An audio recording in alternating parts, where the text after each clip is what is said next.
ADRE grade 3 এক্সামৰ paper number 3 এই কুৱেশ্যনটো সোধা হৈছিল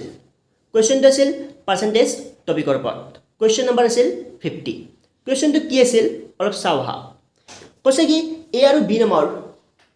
আৰু বি নামৰ দুজন ব্যক্তি আছে এই স্যালাৰি বিতকৈ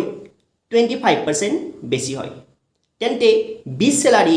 এতকৈ কিমান পাৰ্চেণ্ট কম কুৱেশ্যনটো আমি দুটা মেথড ইউজ কৰি সলভ কৰিম এটা হৈছে ৰেশিও মেথড আৰু এটা হৈছে 100 বেস মেথড ফাৰ্স্ট আমি চাম ৰেশিও মেথডৰে এই কুৱেশ্যনটো কেনেকৈ সলভ কৰিব পাৰি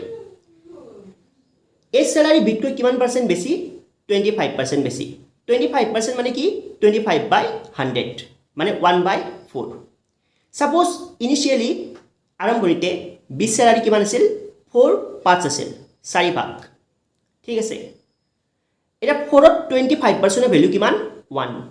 4ত যদি তুমি 25% ক্যালকুলেট কৰা তাৰ ভ্যালু কিমান পাবা 1 মানে 4ত যদি 25% বাঢ়ি যায় কিমান হ'ব এক ভাগ বাঢ়িব মানে 4 + 1 5 মানে 20 স্যালাৰি কিমান হ'ব 5 মানে 25% বেছি আমাক কৰিছে 20 স্যালাৰি এতকৈ কিমান পাৰ্চেণ্ট কম কিমান কম 1 কম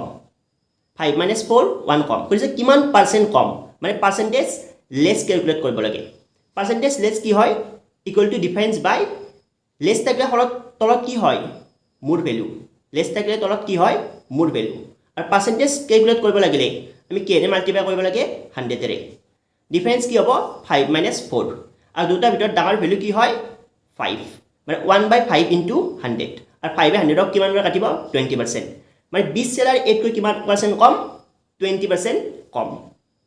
এই কুৱেশ্যনটো আমি এনেকৈ ৰেশিও মেথডৰে সলভ কৰিব পাৰোঁ আৰু নেক্সট মেথডটো হৈছে আমাৰ 100 বেস মেথড সাপোজ ইনিশিয়ালি 20 স্যালাৰি আছিল